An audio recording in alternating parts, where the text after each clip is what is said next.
blow up in this universe. There's everlasting possibilities into the verse. Who could rule this thirst when the bloodlust calls? All the hurt was burst through the just walk like.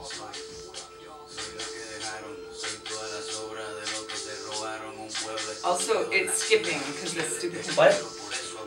That computer's not a good computer to play music from.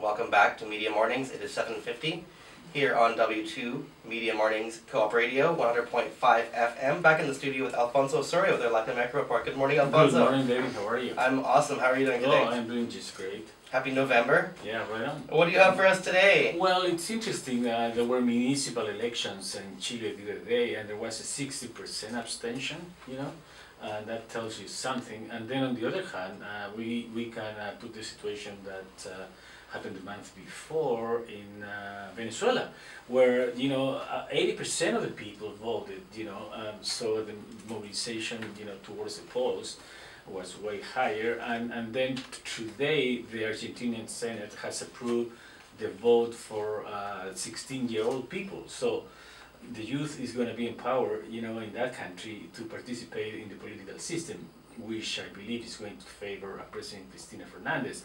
But overall, it tells you that usually progressive forces in some of these countries, they try to mobilize the electorate, you know, to participate at a very early age.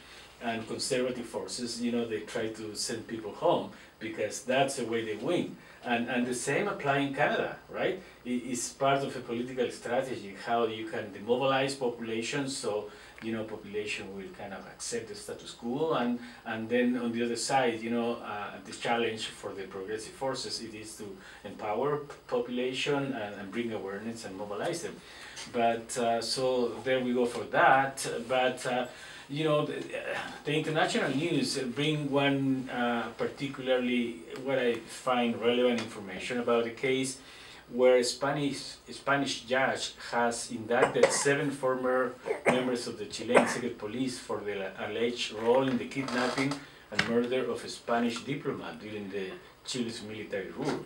The judge has also ordered international arrest warrants for the 7 accused, which is quite relevant because the UN diplomat Carmelo Soria was working in Chile when he was kidnapped, tortured and murdered in 1976.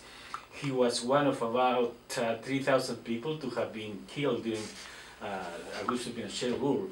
The judge in Spain, and this is the relevant part, has also indicted a US citizen, and we'll see what's going to happen here, because this is a top member of the CIA, the one that was indicted, and it's Michael Townley.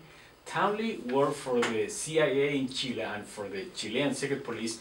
He was one of the organizers of the Chilean secret police. He was also associated with Mossad, and then in the meantime he was the son of the CEO of Ford Motor Company in Chile. He was sent to Chile in 1968 to organize, you know, underground groups to oppose the political system in Chile as part of the conspiracy that Richard Nixon was developing in those days. However, this citizen was extradited to the United States, and he went under the witness protection program.